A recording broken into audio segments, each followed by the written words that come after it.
la sénatrice, Mesdames les élus, Madame la vice-présidente, veuillez m'excuser le retard, mais je suis pris sur d'autres sujets opérationnels.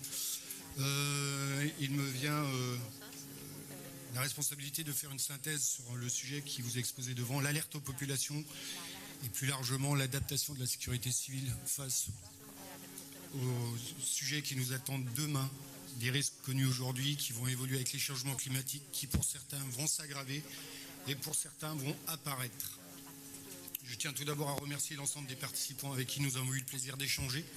Des échanges cordiaux, francs, honnêtes et particulièrement constructifs qui ont permis de faire ce qu'on appelle vulgairement dans mon métier un échange des bonnes pratiques, voire de susciter des intérêts.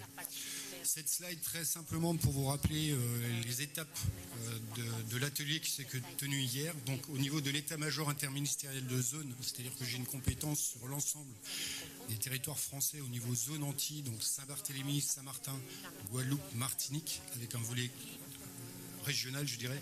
Nous avons parlé des moyens d'alerte des autorités préfectorales, nationales, voire diplomatiques, puisque une de nos missions dans l'alerte, c'est de prévenir de l'imminence d'un événement. Nous avons également parlé des relations très particulières que nous tenons avec les services de Météo France. Et il était intéressant de voir que les services de Météo France, pour tout un chacun, c'est essentiellement la prévision météorologique. Eh bien non, Météo France nous aide sur les échouages des sargasses, il nous aide sur les sujets de houle cyclonique, qui nous a d'ailleurs été rappelé par M. Gélin, que je salue au passage, sur les sujets de la Réunion. Donc ne pas penser que certains services de l'État sont cantonnés uniquement à leur titre. Météo France, c'est bien au-delà. Et nous avons également évoqué les sujets des moyens d'alerte. Alors nous, en ce qui nous concerne, de façon très générale, parce que je n'ai pas une mission d'alerte aux populations, c'est bien des services interministériels de défense et de protection civile qui en ont la charge. Pour autant, et ça c'est un élément qu'on a partagé, qui est important, c'est la redondance des moyens. En situation de crise, il y a un adage, c'est un peu trivial, mais c'est mon côté militaire, je suis désolé, 1 égale 0. Si votre système tombe en panne et vous n'avez pas de quoi le suppléer ou vous n'avez pas une redondance, ça ne fonctionnera pas. Donc globalement, très synthétiquement, au niveau de l'état-major de zone, nous sommes en mesure de déclencher les sirènes de Saint-Martin à partir de nos bureaux. Très simplement, la redondance des moyens. Au niveau du service départemental interministériel défense et protection civile, ils ont abordé la notion de l'alerte aux populations. Les sirènes, les communiqués de presse, les informations télévisées, radiophoniques, et aussi, mais également les difficultés des fois pour atteindre la population. Et c'est une question qui était très intéressante lors des échanges sur le dispositif de l'alerte. Troisième étape importante, et je salue et je félicite la commune du Lamentin sur la présentation du poste communal de coordination, les moyens déplacés, les moyens mobilisés, l'organisation qui était un beau moment de partage, les évolutions futures, et également l'intervention de M. Gélin sur les sujets de houle cyclonique, avec cette capacité de Météo France de pouvoir sectoriser les zones du littoral menacées ou non. Tout cela nous a amené au terme de la journée sur une synthèse où vous avez 2 slides qui vont très synthétiquement vous présenter les éléments que nous avons retenus. Tout d'abord, nous sommes partis de la définition même de la résilience. Alors, je ne suis pas un grand littéraire, j'ai pris le dictionnaire Larousse. Aptitude d'un individu à se construire et à vivre de manière satisfaisante en dépit des circonstances traumatiques. Donc, c'est quelque chose que tout à chacun a tendance à oublier. C'est qu'en fait, la résilience, ça commence par son foyer personnel, sa famille proche. Et ça ne tiendra pas forcément au service de l'État, ça ne tiendra pas forcément au service associatif. C'est bien entendu et avant tout une question individuelle. Une coupure d'eau, si j'ai des petites cuves d'eau, je suis résilient. Et la résilience commence tout simplement par ça. La panne électrique et les 3 bougies que vous avez, alors je vais faire une petite anecdote humoristique. Moi, quand j'ai une panne électrique à la maison, c'est une soirée aux chandelles avec mon épouse, très simplement. Donc vous avez le côté résilient et amusant. Alors sur le sujet de l'alerte, on a retenu un élément très important. L'alerte en tant que telle est souvent retenue comme un vecteur. Les bulletins de Météo France sur des sujets maritimes, météorologiques, très important, et le double astérix, c'est pour bien insister sur le fait que c'est également des acteurs très importants sur les sujets de houle, sur les sujets de sargasses. Alors dans mon cas de figure, pour ceux qui ne le savent pas, l'année dernière, la zone Caraïbe a vécu l'éruption du volcan de Saint-Vincent-les-Grenadines, Très simplement, un volcan à 180 km au sud de la Martinique, je m'inquiète beaucoup. Et un des services qui m'a été particulièrement utile, c'était Météo France pour évaluer, anticiper les dérives des cendres volcaniques qui ont des incidences sur la qualité de l'air, la qualité de l'eau, le trafic aérien, commercial, mais également ce qui pour nous en termes de sécurité civile, si demain on a un événement alors qu'il y a une éruption en cours, les délais d'acheminement des renforts, ce n'est pas une dizaine d'heures, c'est 13 à 15 jours, puisque les secours viendront par bateau. Donc l'importance de ces services. Nous avons évoqué effectivement les systèmes, le SAIP, ces fameuses sirènes que l'on entend tous les mois sonner, qui est un premier dispositif d'alerte, très simplement d'alerte, et qui à terme devrait être complété par un dispositif national appelé communément FR Alert, dont les premiers spots publicitaires sont déjà diffusés sur les chaînes nationales et qui en fait demain permettront aux services de l'État, aux mairies, aux préfectures, aux zones, voire au niveau national, de vous adresser une notification sur votre téléphone pour attirer votre attention sur l'imminence d'un risque et rappeler quelques gestes de précaution, de prévention. Donc c'est quelque chose qui arrive très prochainement. Après, il y a moult plateformes de sensibilisation, d'information sur les risques, par exemple le Visov. Mais tout ça, c'est très joli, c'est de la technologie, c'est de la téléphonie, ça signifie que l'opérateur, quel qu'il soit en téléphonie, soit opérationnel. Et la gestion de crise, on s'appuie beaucoup sur le côté téléphone 4G, 3G, l'Internet, etc. Sauf qu'en crise, ça peut tomber. Et on oublie des opérateurs importants, c'est le principe de la bougie, vous n'avez pas d'électricité. Vous avez une association agréée de sécurité civile, l'ADRASEC, ce sont des radioamateurs, qui avec leurs antennes type fourche vont vous faire des relais jusqu'à atteindre la métropole. Et on a tendance à les oublier. C'est un peu le principe du militaire avec son GPS aujourd'hui. Vous le prenez avec une carte, une boussole, ça devient très intéressant les courses d'orientation.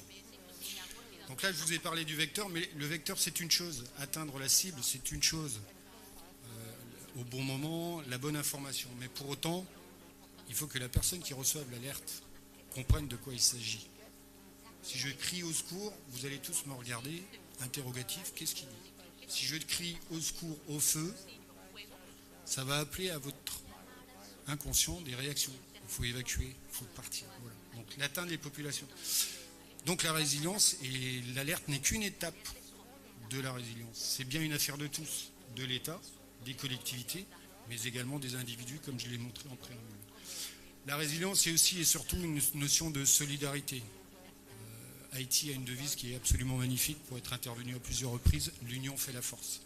La résilience, c'est bien entendu une question de solidarité.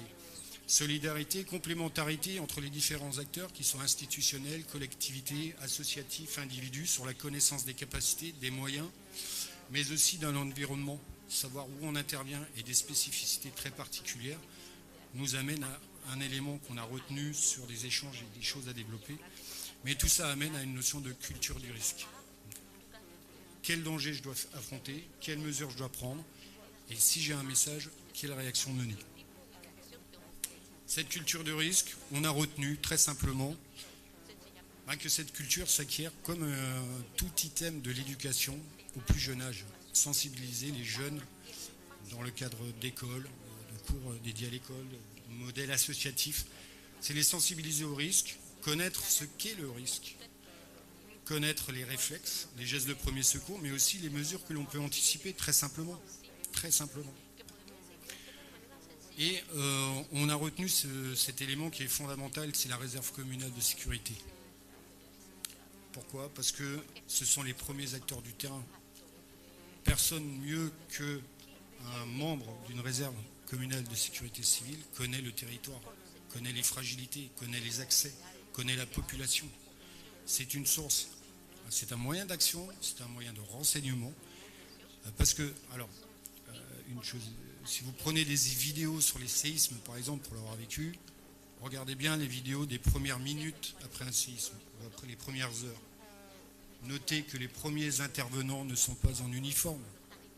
Les premiers intervenants, c'est un parent, c'est un voisin. Ce n'est pas des gens comme moi qui doivent d'abord prendre l'avion, trouver un camion, trouver le secteur. Vous risquez d'attendre un peu si vous attendez sur moi. Mais votre voisin, il est à côté. S'il n'est pas impacté, il atteindra l'élément. Voilà. Et cette réserve de sécurité civile, finalement, si on fait le pendant avec le monde des sapeurs-pompiers, vous avez les jeunes sapeurs-pompiers, les JSP, des jeunes qui tendent à devenir pompiers, qui s'intéressent au sujet, qui commencent à être formés. Et bien pourquoi pas ces réserves de sécurité civile communales, les élargir à des jeunes, leur faire découvrir un monde et peut-être leur apprendre des connaissances qui, finalement, au quotidien, pourraient les aider dans leur famille proche. Voilà, j'en ai terminé. Merci de votre attention. Merci beaucoup. Lieutenant-colonel Islay, juste une question. Est-ce que les plans communaux de sauvegarde, les PCS, oui, c'est quand même un outil intéressant aussi pour faire face à l'alerte, c'est fondamental. On en est où en Martinique des PCS communes, sur les 34 communes? 34 PCS. Ils ont été testés, testés, je ne pourrais pas vous dire parce que je suis au niveau zonal, mais en tout cas, chaque commune a un PCS. D'accord. Alors après, j'aurais tendance à dire, comme disait le général Churchill, le plan, c'est la première chose qui tombe à la guerre. Oui, voilà. Après, c'est l'entraînement, c'est la pratique. Pour autant, le plan, quand vous aurez une crise, ce n'est pas le plan qui vous dira à quel moment il faut envoyer le message, à quel moment il faut envoyer une ambulance. Loin de là. Le plan, ce sera juste des repères de réaction à des événements. Très simplement. Mais il faudrait de l'entraînement, par exemple, des exercices. Oui, voilà. Alors, du coup, l'idéal, c'est des exercices. Alors, c'est pas obligé de faire des exercices grands, dimensionnants, en mobilisant énormément de monde. Mais ne serait-ce que autour d'une table, réfléchir, se poser des questions, pousser la réflexion sur des sujets qu'on n'a pas évoqués, ça suffit des fois. Une question de monsieur. Merci beaucoup. Une question de monsieur. Oui, bonjour. Maxime Glodon de l'association Résilient, ici à Martinique. Donc, pour avoir participé à l'atelier avec le lieutenant-colonel hier, nous avons soulevé ce qui est transversal, je pense, dans tous les ateliers, la nécessité d'impliquer la population. Et que, puisque notre thème c'était l'alerte, que cette alerte puisse être perçue réellement par une population parce qu'elle y était préparée.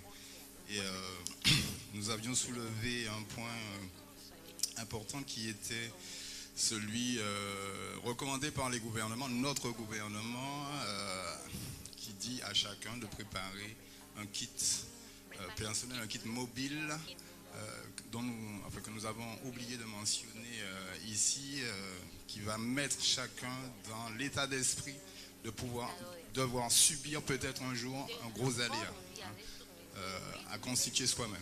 L'association Résilient que je représente va dans ce sens, mais elle va également dans un autre, au-delà de l'alerte, la réponse à l'alerte, c'est de donner une destination à ces kits.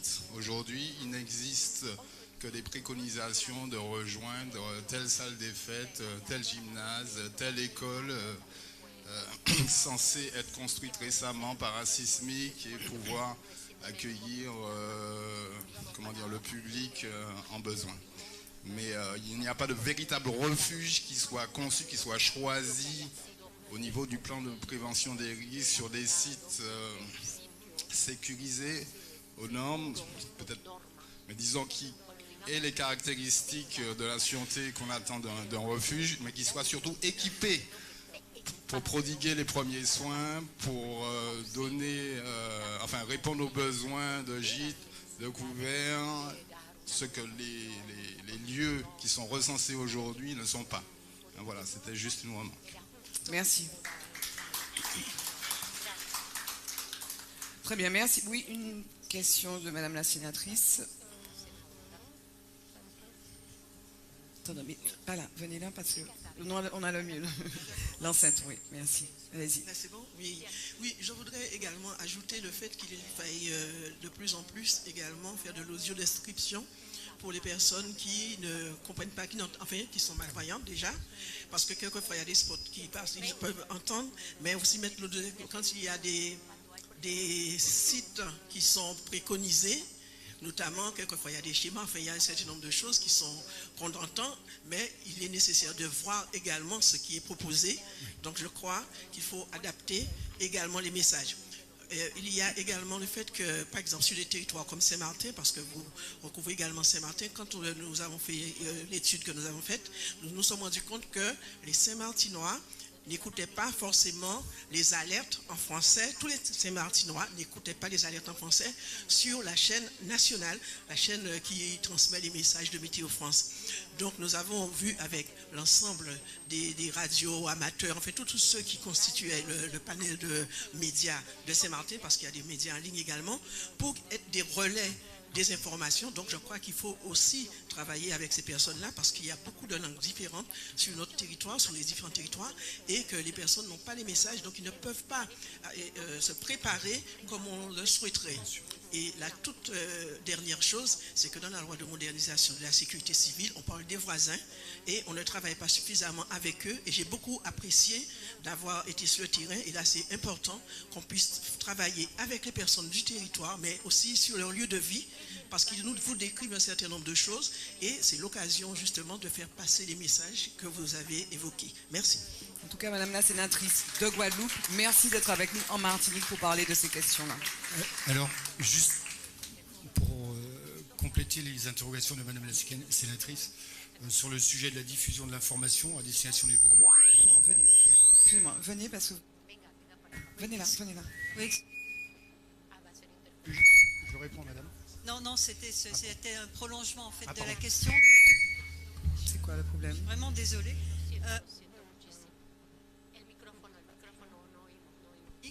Où est-ce qu'on m'informe que j'entre dans un territoire à risque et qui est censé me donner les consignes à suivre? Merci. Alors. Ah oui, pardon. Non, mais il est éteint. Donc ça n'a aucun... Voilà. Bon, il y a là... Vous m'entendez? On va faire plus ça. Pardon. Pour revenir au propos de Madame la sénatrice sur la notion d'implication des réseaux radio, enfin des stations de radio, Saint-Martin a signé il y a une quinzaine de jours entre la préfecture et une station locale un partenariat justement pour diffuser les messages d'alerte. Alors c'est juste la diffusion d'alerte. Aujourd'hui, je participe à des travaux avec la mission d'appui aux politiques publiques des risques outre-mer majeurs. Et la problématique du message FR alerte a été prise en considération. C'est-à-dire que, parce que bien évidemment, ces messages seront nécessairement préformatés, préécrits. Il ne s'agit pas à l'imminence de l'événement, de se dire on va écrire le message. C'est trop tard. Il faut que le message soit construit préalablement. Et nous avons pris cette dimension multilingue.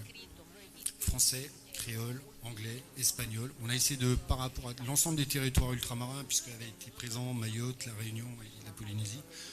Donc c'est une dimension que l'on prend effectivement en compte.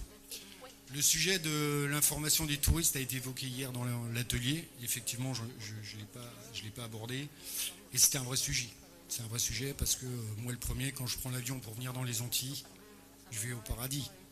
Je ne viens pas sur un site où potentiellement je suis exposé à des risques. Alors, il y a plusieurs hypothèses. On avait évoqué l'idée que les compagnies distribuent des flyers avec un rappel succinct des risques majeurs et des mesures à prendre. Mais là, je pense qu'on est au début parce que c'est compliqué. Non pas dans la mise en œuvre, mais dans l'acquisition de l'attention de la personne. Parce que les personnes viennent ici en vacances. Et le problème, c'est qu'en vacances, on ne veut pas s'attacher à des sujets qui peuvent être problématiques. Mais en tout cas, c'est une dimension sur laquelle on réfléchit. Il y a des pistes de réflexion. Mais là, on est au tout début, vraiment. Merci beaucoup.